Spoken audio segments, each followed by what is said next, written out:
how to add this PC on desktop Windows 11 full guide. So hey everyone, welcome back to the channel. So you have to firstly open the file explorer, and from here you just have to click on the this PC option from here, and you just have to simply grab the this PC from here and direct grab it and drop it on the Windows. And as you can see, this PC has been added to the Windows. As you can see, let's just now delete it and show you another method to add this PC.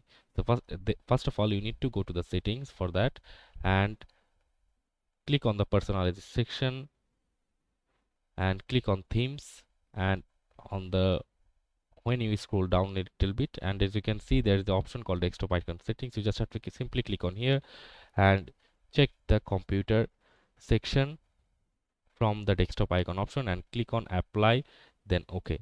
And then you can see this PC will be added to the Windows just like that. So that's it for this video. See you on the next one, guys.